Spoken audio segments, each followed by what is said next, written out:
When I ask you to name a zombie game, what would you answer?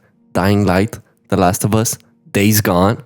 Wait, Days Gone? You're probably thinking, did he seriously say Days Gone? Yeah, I honestly believe that Days Gone is one of the most underrated zombie games out there. Should you buy it? I would say yes. It's been like nearly 6 years since its release date and it's still one of my favorite games in this genre. If you don't know the game, you'll probably just Google it and found countless negative reviews from critics regarding it. And this is one of the reasons why the game never got a sequel. I mean, the game was called repetitive, full of bugs and glitches, and a weak story with basic game mechanics. Someone compared it to running on a treadmill.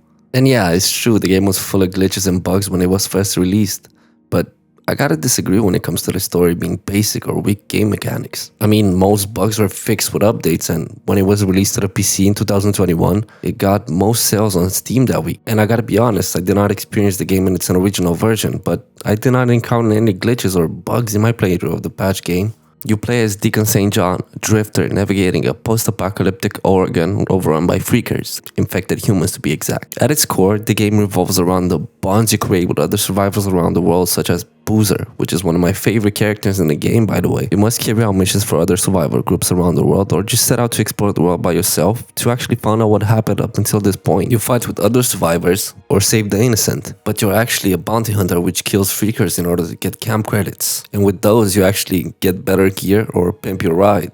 I will not say any spoilers about what the story is actually about, but to be honest, the story at first is not really anything like special, but as you progress through the game, it becomes more and more interesting. You'll find yourself become attached to a lot of characters in the game. This game puts emphasis on the character development side of the story. It comes nowhere close to games such as The Last of Us when it comes to the story, but it's still engaging when it needs to be. The zombies are not always the main focus, but they do add a nice touch to the game. They are fast, strong, and smart, not like The Walking Dead's interpretation, which are slow and dumb. They will try to flank you, move around and over objects, and overall they have a really good AI. If one gets in their tail and you don't take care of them in a silent way, you'll probably have a horde of a dozen others following you. This element makes it more engaging as you constantly have to watch out when exploring the world so you don't get overwhelmed. One thing that originally created a lot of hype is the horse mechanic, which I gotta say is the most interesting thing about the game. And to be honest, the game starts pretty slow and you don't really encounter them that early in the game, which makes a lot of users feel like it's boring. But as soon as you do find one, you better pray you don't die in seconds. I mean, I don't really go back to playing games after I finish the main story,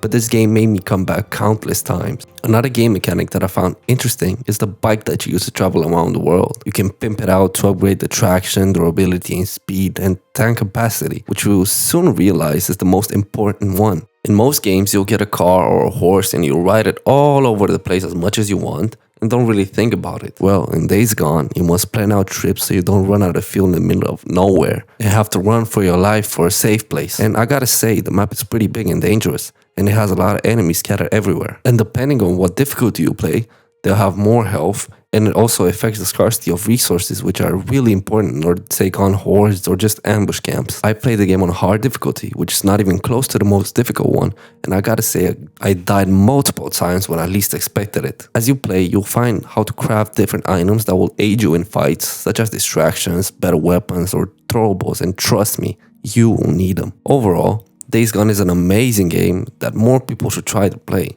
If you got the money and the time, you should give it a try and you'll probably not be disappointed. Especially as when the game is on sale on Steam, it goes around like $12. Will we see Days Gone 2? Probably not, as Bend Studio, the creators, have not announced it yet, and there are talks of releases of other games. Anyway, thank you for watching, and let me know if you played Days Gone in the past and what's your opinion on it, or if you have any suggestions on other topics or games I should talk about next. And I'll really appreciate it if you subscribed and left a like on the video. Thank you again, and see you on the next one.